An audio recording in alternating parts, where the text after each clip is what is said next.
Hola, ground groovers. Rosanna Tavares here.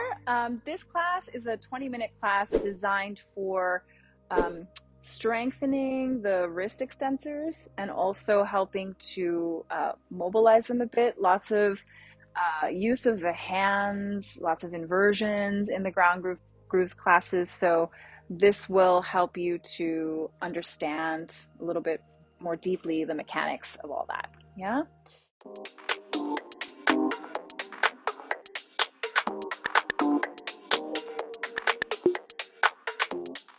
Okay, so you can start seated like this. You can be on your shins. If that's uncomfortable for you, you can also sit cross-legged.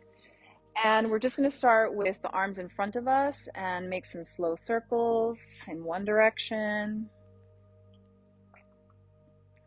And then in the other direction, you can ripple the fingers if that feels good, kind of like in a flamenco class. You'll hold on to your, I'll mirror this, to your right fingertips and just pull back. Microbend your elbow as you're doing this so you keep your elbow safe. And then drop your fingertips down, hold on to the back of the hand, and then move your hand towards you. Admire your jewelry. Then do the other side. So fingertips back towards you, little microbend in the elbow. And then flip the fingertips down, hold on to the back of the hand, move the hand towards you. Good. Now make fists circle. And then the other way a few times. This one's a little more challenging. Keep the fist of the right hand and then pull the back of the hand towards you. Oh. Easy in the shoulders, easy in the jaw, easy in the throat. It'll migrate all the way up here if there's a lot of tension. And then do the other side. Fist, pull the fist down and towards you. Big exhale so the shoulders can just be open and relaxed. And then shake your hands out. From here, we're going to come to all fours with the knees under the hips, and you'll flip your fingertips back towards you. Boop. So nice stretch for your forearms, and we'll do a funky cat-cow here. So melt your belly, inhale, look forward, and then exhale, round the spine and look in. Do that 2 more times. Inhale, arch the back. Exhale, round. And do 1 more like that. Inhale. Exhale and round. Flip your fingertips to face forward. Tuck your toes and sit back on your heels for a moment. And again, if that's uncomfortable, just untuck your toes or cross your legs. I just want to break down down dog for a moment. So what I often see is that, I'll do it towards this camera. What I often see is that the shoulders will be sort of elevated up towards the ears and the scapula will be pinched towards each other, right? So let's just practice this first. And it might seem like duh, obvious, but it's a little bit like a plie. So you can break down a down dog for a really long time, right? It's kind of something that always requires some level of refinement. So you're just going to take the arms up above you and then open the wrists as if they were holding onto the floor. Yeah.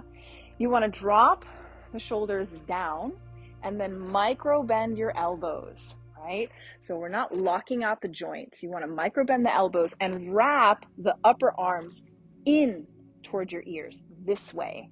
So it's quite a bit of work, but it will help to stabilize you in the upper body, and it'll help to engage your lats, your serratus, and the scapula, right? So I'll show you the difference towards this camera again. So you can see the first one, shoulders elevated, sort of locked out in the elbow joints, and then drawing the shoulder blades together. Micro bend the elbows, wrap and hug the upper arm bones in, and the 2 scapula are moving away from each other. Now you're super solid. The last bit that'll feel delicious is you're going to kind of grip the floor with your hands, and that will save your wrists. Cool. So I'm going to turn this way and we'll do this together, and I'll just break it down again, right? So open the hands nice and wide, pressing down through the pointer fingers and the thumbs. Tuck your toes, sit bones fly back and up. From here, micro bend your elbows and then wrap those upper arm bones in towards your ears, scapula wide on the back. Keep pressing down through your thumbs and pinkies and pointer fingers. Good. From there, you're going to lift your heels nice and high. Look at your belly button. Look at your belly button. Roll through the spine to come all the way forward to plank. You might have to adjust. And that same broadening across the scapula, open the scapula wide, shoulders out to the side. Head is on the spine. Place the knees down. Modified chaturanga. Take a big breath in. Exhale. The elbows move back as you lower down slowly. Good.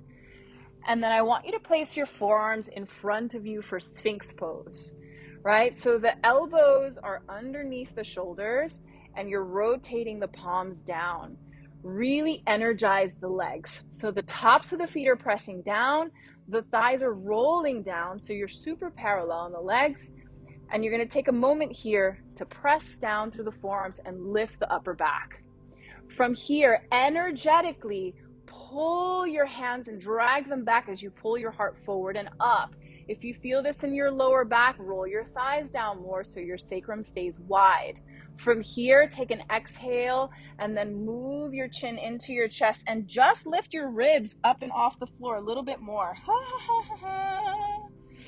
Good. From there, inhale, upper back bend. Do the same thing. You're tractioning, you're pulling the hands back towards you. Drag them back and then exhale. Chin softens into the chest. Lift the ribs a little higher. Do that one more time. Inhale.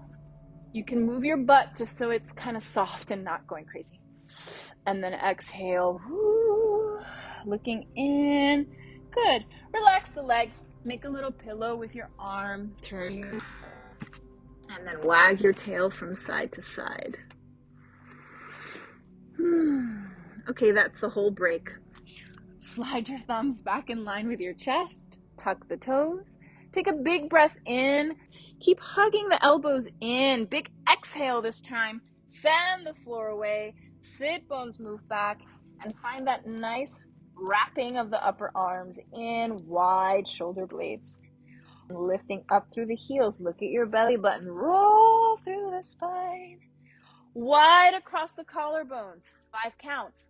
You're wrapping the elbows in towards the midline. Exhale. 5, 4, 3, 2, 1.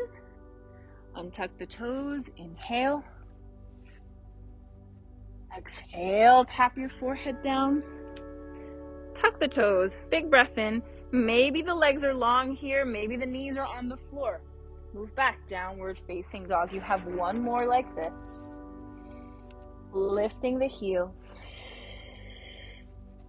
Rolling through the spine.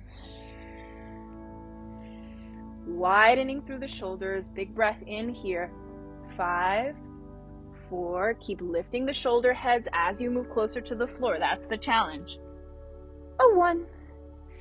Inhale. Exhale. Tuck the toes. You're kind of gripping with the hands like this, like we did earlier, to send the floor away and then move back to down dog. All right, from here, come forward to plank, this time direct line. You don't have to roll through the spine. And then let's place the right knee down. So your shin is down, your knee is down. Spin the back foot flat. Now, because we're dealing with a different kind of movement here, this will engage your serratus again. You actually want to spin the eye of the elbow that way, which is kind of freaky, but that's how you engage the lats in this plane of movement. Your left hand is going to come behind the head, and then slide your head back into your hand. Keep drawing the ribs in. It's a long line from the pinky edge of your foot all the way up through the head, moving back, and then reaching the arm up to the sky. One more inhale. Exhale, bring the hand back down. Spiral the leg in, come back, downward facing dog. Keep gripping the floor or the mat with your fingertips. Sliding forward. Left knee, left shin comes down. Spin the back foot down. Bring your right hand to the back of the head and then slide your head into your hand.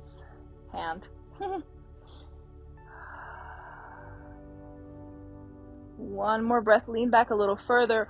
Arm goes up and then come all the way back down. Downward facing dog. Cool. Let's bring the knees down for a moment just to take a break. Circle your wrists. Let go of your neck and your jaw if you feel a little bit of tension creeping up in there.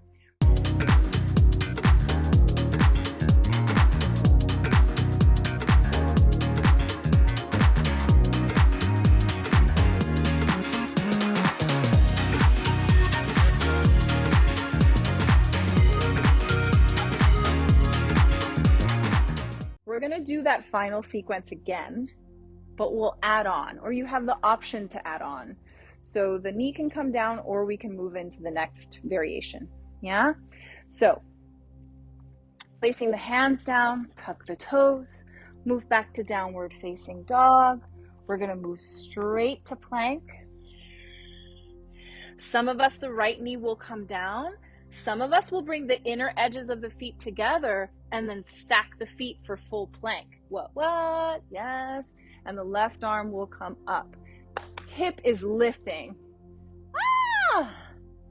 Shaking is absolutely encouraged and normal. And then bring the left hand down. Good, downward facing dog. Pedal. We've got one more. Shifting forward. Left knee, left shin down, or outer edge of the foot. Stack the feet, right arm up. Your right hip is lifting.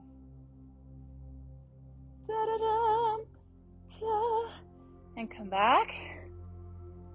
Downward facing dog. Good. Let's shift forward. Top of a push-up, knees down or straight, legs to lower. You're going to come back into Sphinx pose with the arms. Now, if you already know that your shoulders are pretty tight, I encourage you in this moment to interlace your fingers. Yeah? If you're interlacing your fingers, you want to hide this cute little pinky inside of your palm so you're not smashing it down. Yeah, so you're here. I'm going to take this variation because it feels better in my shoulder girdle. And you'll tuck your toes. Press down through the forearms, lift your belly, lift your thighs. Oh boy. From here, walk your feet in. So you're sort of in a down dog shape, but your arms are in a different configuration. Pull your chest back toward your thighs. You can micro bend the knees. Bring the big toes together. Inhale the right leg up. Now I know you're going to want to open the hip, but let's actually draw the toes down towards the floor and lift from the inner thigh. And then slowly bring that foot down. Fire in that belly. And then left foot. Keep turning the toes down so the hips are symmetrical. And then slowly coming down. Walk your feet back. Fantastic finish. Stay with me. Chin right over your hands. Knees come down. Belly, stack your hands, wag tail. Smiling. Cool. Slide your thumbs back in line with your chest. Send the floor away and sit back on your heels. All right, so we'll do table pose next. So let's get the feet in front of us, right? And you want your feet about 2 fist distance, so just measure it out for yourself. If you like to work with a block, you can place it in the inner thighs. That might be a good way to go. Walk your heels back just a little bit, and then your fingertips will face your sit bones. Yeah, so turn them towards your sit bones. From there, Open your feet on the floor, on the mat, and then slide your hips forward, lift the thighs up. This first pass, you don't have to go all the way up, just chill here for a second. Draw your shoulder blades together. Some of us will look straight forward, that's me. Some of us will drop our head back. That's not my favorite, but some folks find a lot of release in that version. And then exhale, come on down. We'll do that again. Pressing down through the mounds of your big toes, lift the thighs, draw your shoulder blades together. Maybe you come up a little higher. Wow, I can feel this in my biceps and triceps and everywhere. And then slowly come on down and in the pecs, which is fantastic. It's a nice counter pose for a lot of the chaturangas that we were doing. Do one more like that. You might come up a little bit higher. Draw the shoulder blades together. And then exhale, come on down. Cool. All right. From here, just bring your feet a little further out in front of you. Hands behind the thighs, rolling down to come onto your back. Let's take a twist to open up the pecs a little bit more. So this will be a simple twist. You're just going to take your feet, take your hips up and over to the right and just drop your legs to the left. Yeah, so you can stack the knees and then place your left hand on top. You'll notice for some of us, the shoulder will be kind of popping up.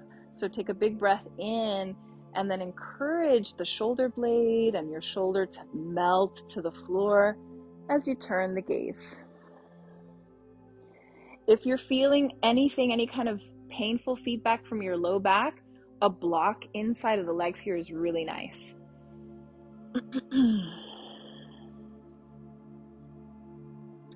Come back through center. We do the other side, shift the hips to the left. Drop the knees over to the right.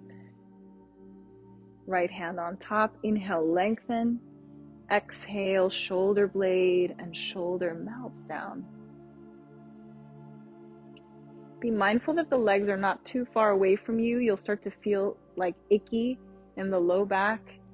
So just making sure the knees are a little closer to your belly. And then coming back. You'll place your feet a little wider so that they're as wide as the mat and let your knees come together. So constructive rest for about 3 cycles of breath. So wrapping the arms and just allowing the weight of the arms to fold on top of your body. The legs should just be holding themselves up.